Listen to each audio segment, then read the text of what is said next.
তো ছাত্রছাত্রীরা সবাইকে স্বাগত জানাই তোমাদেরই চ্যানেল অনলাইন ক্লাস উইথ নিউয়েতে। আজকে মাধ্যমিক 2024 পরীক্ষার্থীদের জন্য তোমাদের টেস্ট এবং ফাইনাল পরীক্ষার জন্য ভৌত বিজ্ঞানের গুরুত্বপূর্ণ অধ্যায় একটি পঞ্চম অধ্যায় আলো। এখান থেকে যে সকল এমসিকিউ, এসএকিউ, 2 নম্বর 3 নম্বরের প্রশ্ন সকল কিছুর উত্তর সহ তো থাকবেই, তার পাশাপাশি এখান থেকে যে অঙ্কগুলো আসে সেই অঙ্কেরও কিন্তু উত্তর আসবে। আলো থেকে যদি এই প্রশ্নগুলো পড়া থাকে, প্রশ্ন যেমনই আসুক না কেন সব কয়েকটিরই কিন্তু উত্তর তোমরা করে আসতে পারবে। এবং যারা ভিডিওটা সম্পূর্ণ দেখবে তাদের জন্য কিন্তু এই ভিডিও দেখার সাথে সাথে তাদের জন্য কিন্তু একটা গিফট থাকছে, সেটা হচ্ছে ফ্রি পিডিএফ।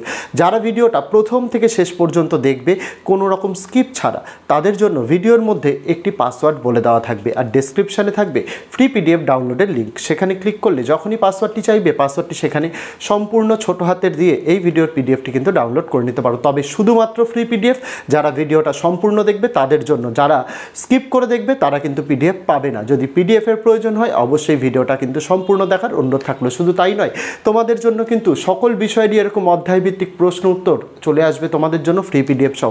এই ভিডিওর ডেসক্রিপশন এবং আই বাটনে আমি প্লে লিস্টের লিঙ্ক দিয়ে রাখলাম, সেখান থেকে তোমরা সমস্ত ভিডিওগুলো কিন্তু পেয়ে যাবে।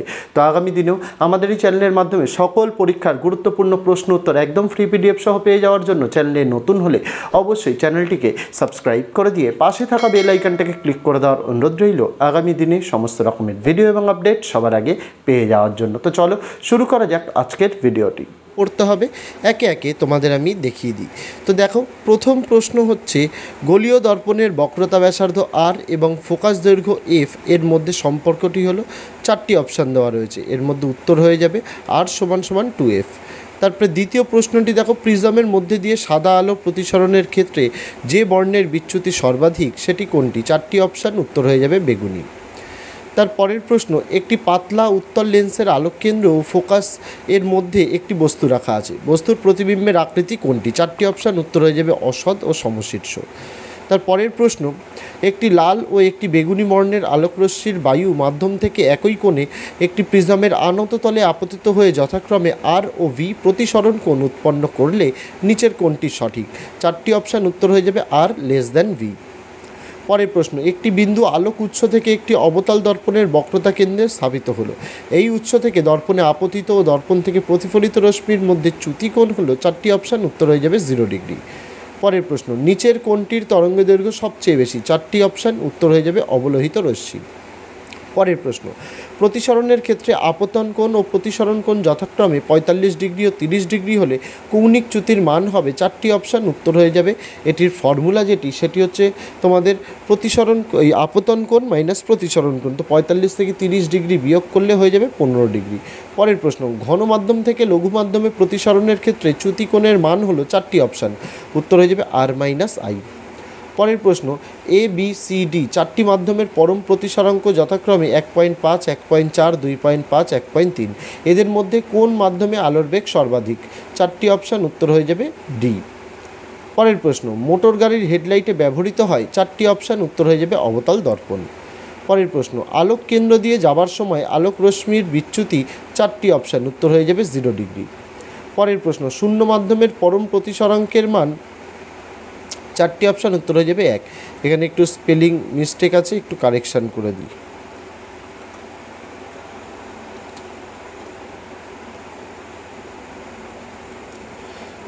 তারপরের প্রশ্ন, কোন জোড়টি সাদা আলোর বিশুদ্ধ বর্ণালী দুটির প্রান্তিক বর্ণ? 4টি অপশান, উত্তর হয়ে যাবে লাল ও বেগুনি। পরের প্রশ্ন, লম্ব আপতনের ক্ষেত্রে প্রতিসরণ কোণের মান? 4টি অপশান, উত্তর হয়ে যাবে 0 ডিগ্রি। পরের প্রশ্ন, একটি অবতল দর্পণের বক্রতা ব্যাসার্ধ 20 সেমি হলে দর্পণটির ফোকাস দৈর্ঘ্য হবে? এইরূপ ফর্মুলা তোমাদের প্রথমেই আমি দেখিয়ে দিয়েছি। ফোকাস দৈর্ঘ্যের ফর্মুলা হবে R/2, অর্থাৎ ব্যাসার্ধ ভাগ 2। ব্যাসার্ধ 20 সেমি বলেছে, সেটাকে 2 দিয়ে ভাগ করলে উত্তর হয়ে যাবে 10 সেমি। পরের প্রশ্ন, দন্ত চিকিৎসকগণ ব্যবহার করেন? 4টি অপশান, উত্তর হয়ে যাবে অবতল দর্পণ। এই ছিল কিছু গুরুত্বপূর্ণ এমসিকিউ। তারপরে চলে যাব তোমাদের এসএকিউগুলির দিকে। প্রথম প্রশ্ন, মোটর গাড়ির ভিউ ফাইন্ডারে কোন ধরনের দর্পণ ব্যবহৃত হয়? উত্তর হয়ে যাবে উত্তল দর্পণ। পরের প্রশ্ন, বিবর্ধক কাচ হিসাবে কোন প্রকারের লেন্স ব্যবহৃত হয়? উত্তর হয়ে যাবে উত্তল লেন্স। পরের প্রশ্ন, মায়োপিয়া বা হ্রস্ব দৃষ্টি ত্রুটি দূর করতে কোন ধরনের লেন্স ব্যবহার করা হয়? উত্তর হয়ে যাবে অবতল লেন্স। পরের প্রশ্ন, কোন লেন্স সমান্তরাল আলোক রশ্মিগুচ্ছকে অপসারী আলোক রশ্মিগুচ্ছে পরিণত করে? উত্তর হয়ে যাবে অবতল লেন্স। পরের প্রশ্ন, কোন ধরনের লেন্সের সাহায্যে দীর্ঘদৃষ্টি প্রতিকার করা যায়? 4টি অপশান, এই অপশান তো নেই, উত্তর হয়ে যাবে উত্তর লেন্স। পরের প্রশ্ন, প্রিজমের মধ্যে দিয়ে সাদা আলো পাঠালে কোন বর্ণের আলোর বিচ্যুতি ন্যূনতম হবে? উত্তর হয়ে যাবে লাল বর্ণের আলোর বিচ্যুতি ন্যূনতম হবে। পরের প্রশ্ন, আলোর বিচ্ছুরণের একটি প্রাকৃতিক উদাহরণ দাও। উত্তর হয়ে যাবে রামধনু। পরের প্রশ্ন, বর্ণালী কাকে বলে? বর্ণালী কত প্রকার ও কী কী? উত্তর লিখতে হবে, বহুবর্ণী আলো প্রিজমের মধ্যে দিয়ে প্রতিসরণের ফলে বিশ্লিষ্ট হয়ে বিভিন্ন বর্ণের উপাদান বর্ণের আলোকগুচ্ছে পরিণত হয়ে পর্দায় যে চওড়া পটি উৎপন্ন করে তাকে বর্ণালী বলে। আর বর্ণালী দুই প্রকার, শুদ্ধ বর্ণালী ও অশুদ্ধ বর্ণালী। পরের প্রশ্ন, গোলীয় দর্পণের মেরু বলতে কী বোঝো? উত্তর হবে, একটি গোলীয় দর্পণের প্রতিফলক তলের মধ্যবিন্দুকে ওই দর্পণের মেরু বলে। পরের প্রশ্ন, এক্স রশ্মির ব্যবহার, একটি ব্যবহার।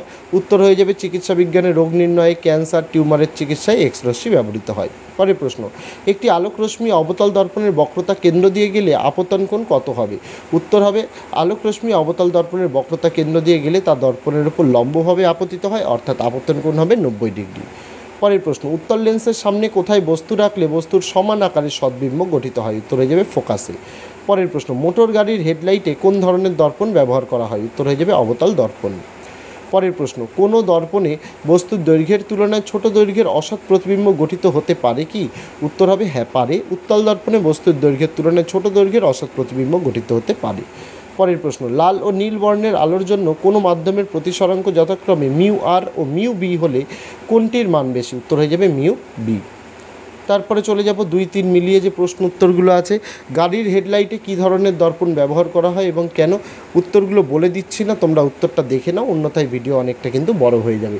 অনেক গুরুত্বপূর্ণ প্রশ্ন উত্তর এখানে তোমাদের দেখাবো এবং আমি মনে করি আলো থেকে এই প্রশ্নগুলোই যদি ভালোভাবে পড়ো সমস্তটাই এখান থেকে কিন্তু কমন পাবে এবং তোমরা পরীক্ষায় লিখেও আসতে পারবে, এমনকি গাণিতিক উদাহরণও কিন্তু এখানে দেওয়া হয়েছে। পরের প্রশ্ন, উত্তল বা অবতল দর্পণের ক্ষেত্রে দেখাও যে F=R/2। তো এখানে দেখো ওই চিত্রটা দিয়ে নিচে কিন্তু বোঝানো আছে, তোমরা দেখো, তোমাদের দেখিয়ে দিই।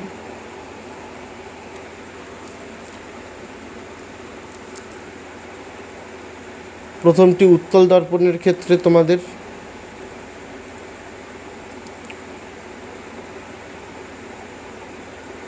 দেখো,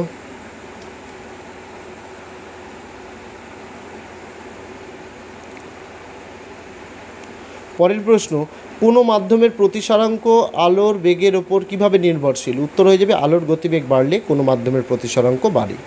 পরের প্রশ্ন, কোনো উত্তল লেন্সের আলোক কেন্দ্র বলতে কী বোঝায়? উত্তরে হবে, কোনো আলোক রশ্মি কোনো উত্তল লেন্সের এক পৃষ্ঠে আপতিত হয়ে লেন্সের মধ্যে দিয়ে প্রতিসরণের পর অপর পৃষ্ঠ দিয়ে আপতিত রশ্মির সমান্তরালে নির্গত হলে রশ্মিটির গতিপথ উত্তল লেন্সের প্রধান অক্ষকে যে স্থির বিন্দুতে ছেদ করে তাকে উত্তল লেন্সের আলোক কেন্দ্র বলে। তার পরের প্রশ্ন, শুদ্ধ ও অশুদ্ধ বর্ণালী কাকে বলে? এর উত্তর প্রথমে শুদ্ধ বর্ণালী, যে বর্ণালীতে উপাদানগত বর্ণগুলি নিজ নিজ অবস্থান থেকে স্পষ্ট বর্ণপটির সৃষ্টি করে তাকে শুদ্ধ বর্ণালী বলে। আর অশুদ্ধ বর্ণালীর ক্ষেত্রে যে বর্ণালীতে উপাদানগত বর্ণগুলি পাশাপাশি একে অন্যের ওপরে পড়ে মিশ্র বর্ণপটির সৃষ্টি করে তাকে অশুদ্ধ বর্ণালী বলে। তার পরের প্রশ্ন, দিনের বেলায় পৃথিবীর আকাশ নীল দেখায় কেন? এর উত্তর দেখো, দিনের বেলায় যখন সূর্যরশ্মি বায়ুমণ্ডলের ভেতর দিয়ে আসে নীল বর্ণের আলোকরশ্মির তরঙ্গদৈর্ঘ্য কম হওয়ায় বায়ুর মধ্যে থাকা কণাগুলি নীল বর্ণের আলোকে বিক্ষিপ্ত করে চারিদিকে ছড়িয়ে দেয়। এই বিক্ষিপ্ত আলোকরশ্মি আমাদের চোখে পৌঁছায়, তাই আমরা আকাশকে নীল দেখি। পরের প্রশ্ন, শূন্য মাধ্যমে আলোর বিচ্ছুরণ হয় না কেন? একই সাথে আলোর বিচ্ছুরণের একটি প্রাকৃতিক উদাহরণ দাও। একই সাথে প্রতিবিম্বের রৈখিক বিবর্ধন কাকে বলে? তো প্রথমে পাঠটির উত্তর, শূন্য মাধ্যমে বা বায়ু মাধ্যমে সব বর্ণের আলো সমান বেগে চলে, তাই শূন্য মাধ্যম বা বায়ু মাধ্যমে আলোর বিচ্ছুরণ হয় না। আর তোমাদের এই ভিডিওর ফ্রি পিডিএফের পাসওয়ার্ডটি হয়ে যাবে আলো, AALO, আবারও বলছি AALO, সম্পূর্ণ স্মল ওয়ার্ডে। তারপরে আলোর বিচ্ছুরণের প্রাকৃতিক উদাহরণ হলো রামধনু। তার পরের পাঠের উত্তর, প্রতিবিম্বের উচ্চতা এবং বস্তুর উচ্চতার অনুপাতকে রৈখিক বিবর্ধন বলে। তারপর স্নেলের সূত্রটি লেখো এবং গাণিতিকভাবে প্রকাশ করো। দেখো তোমাদের দেখিয়ে দিই, এইটুকু লিখলেই তোমাদের উত্তরটি সমাপ্ত হবে, দেখে নাও ভালো করে।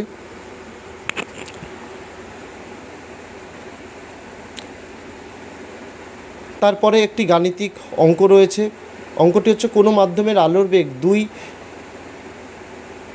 এখানে 2 হবে না, এটা 3 হবে, ঠিক আছে, কারণ আলোর বেগ হচ্ছে 3 × 10⁸ মিটার পার সেকেন্ড হলে ওই মাধ্যমের প্রতিসরাঙ্ক কত? তো দেখো উত্তরটি তোমরা দেখে নাও কিভাবে করা আছে, ফর্মুলা দিয়ে করা আছে। তারপরের যে প্রশ্ন, এটিও একটি গাণিতিক সমস্যা। বায়ু সাপেক্ষে কোনো মাধ্যমের প্রতিসরাঙ্ক √2, বায়ুতে আলোক রশ্মির আপতন কোণ 45 ডিগ্রি হলে প্রতিসরণের ক্ষেত্রে ওই রশ্মির চ্যুতিকোণ কত হবে তা নির্ণয় করো। তো অঙ্কটি দেখো তোমরা।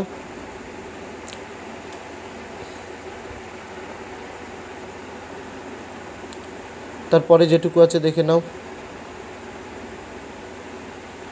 তারপরের প্রশ্ন এবং আলো থেকে খুব গুরুত্বপূর্ণ প্রশ্ন। একটি আলোক রশ্মি প্রিজমের মধ্যে দিয়ে যায়, দেখাও যে চ্যুতিকোণের মান ডেল্টা = I1 + I2 - A। এই চিত্রটি দিয়ে তোমাদের একে করতে হবে, দেখে নাও আগে এইটুকু উত্তর।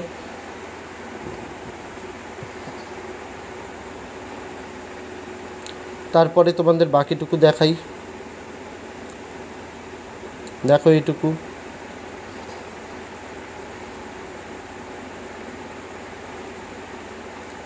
তারপরে বাকি পার্টটুকু দেখাই তোমাদের, দেখে নাও।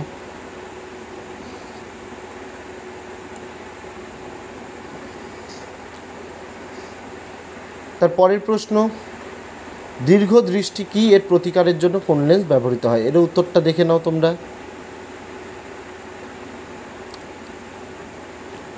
তারপরের প্রশ্ন 13 নম্বরের, একটি সরল ক্যামেরা দ্বারা গঠিত প্রতিবিম্বের দুটি বৈশিষ্ট্য উল্লেখ করো। উত্তরটি দেখে নাও তোমরা।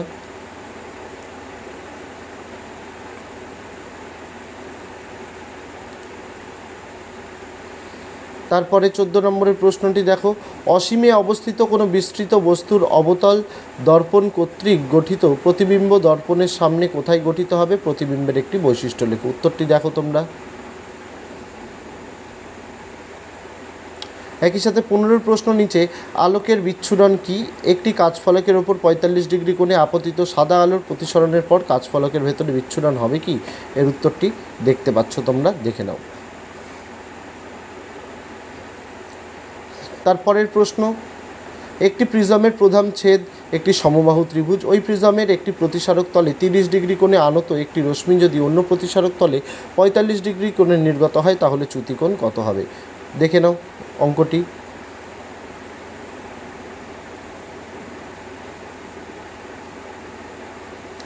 তারপরের প্রশ্ন, উত্তল লেন্সের অভিসারী ক্রিয়া ব্যাখ্যা করো। এর উত্তর যতটুকু দেখানো সম্ভব এখানে দেখে নাও, তারপরে তোমাদের বাকিটা দেখাচ্ছি। তারপরে বাকিটা দেখে নাও।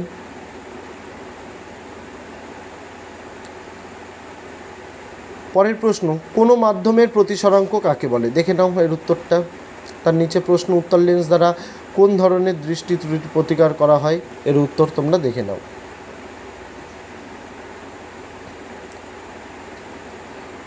তারপর 20 নম্বরের প্রশ্ন, দন্ত চিকিৎসকরা কী ধরনের দর্পণ ব্যবহার করে একই সাথে কাচফলকের প্রতিসরণের ফলে আলোক রশ্মির বিচ্যুত হয় না কেন? এর উত্তরটা এখান থেকে এতটা। 21 নম্বরের প্রশ্ন, একটি উত্তল লেন্স থেকে 20 সেমি দূরে বস্তু রাখার ফলে উৎপন্ন প্রতিবিম্ব লেন্সের কোনো দিকেই পাওয়া গেল না। ওই লেন্সের ফোকাস দূরত্ব কত? বায়ু সাপেক্ষে কাচের প্রতিসরাঙ্ক 1.5 হলে কাচ সাপেক্ষে বায়ুর প্রতিসরাঙ্ক কত? এর উত্তর যতটুকু দেখা যাচ্ছে দেখে নাও। তারপর বাকিটা তোমাদের দেখিয়ে দিই, দেখো।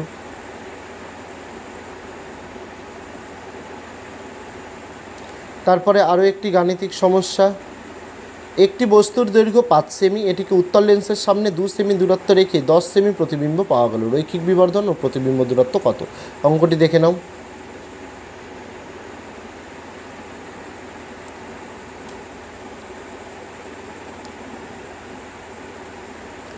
তারপরের প্রশ্ন, লঘু থেকে ঘনতর মাধ্যমে আলোক রশ্মির প্রতিসরণে চ্যুতিকোণ নির্ণয় করো, যেখানে আপতন কোণ I আর প্রতিসরণ কোণ R। এই চিত্রটি দিয়ে তোমাদের এখানে দেওয়া রয়েছে, দেখে নাও।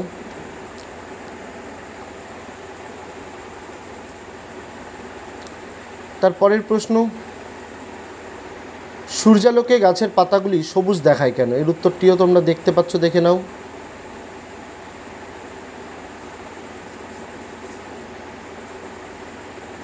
তারপরের প্রশ্ন, গাণিতিক সমস্যা একটি আলো বায়ু মাধ্যম থেকে অপর একটি মাধ্যমের ওপর আপতিত হলে মাধ্যমটির প্রতিসরাঙ্ক 1.5 হলে এবং মাধ্যমটিতে আলোর তরঙ্গদৈর্ঘ্য 4000 অ্যামস্ট্রং হলে বায়ু মাধ্যমে আলোটির তরঙ্গদৈর্ঘ্য কত? একই সাথে এই মাধ্যমটিতে আলোর বেগ কত? তো অঙ্কটি তোমরা দেখো।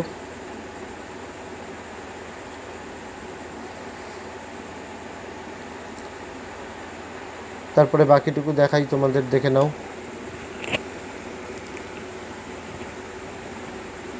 তারপরের প্রশ্ন, কোনো সমবাহু প্রিজমে আলোর প্রতিসরণের ফলে চ্যুতিকোণ 40 ডিগ্রি, প্রিজমের মধ্যে দিয়ে রশ্মির গতিপথ প্রিজমের ভূমির সমান্তরাল হলে প্রিজমের প্রথম পৃষ্ঠে আপতন কোণ কত হয় নির্ণয় করো। এই অঙ্কটিও দেখে নাও, চিত্রের সাহায্যে এখানে দেখানো রয়েছে।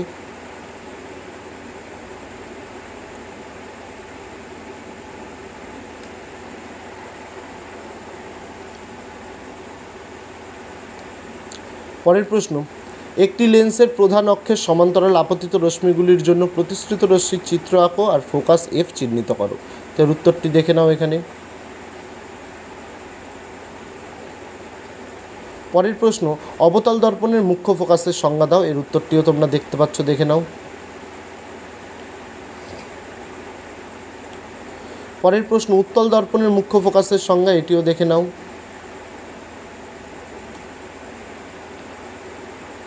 তারপরের প্রশ্ন, স্পর্শ না করে একটি লেন্স উত্তল না অবতল কিভাবে চিনবে। এর উত্তরটিও দেখে নাও।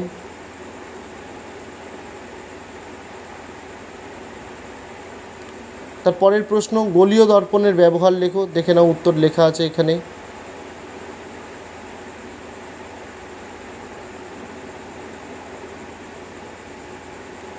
তারপরে উত্তল দর্পণের ব্যবহার দেখে নাও।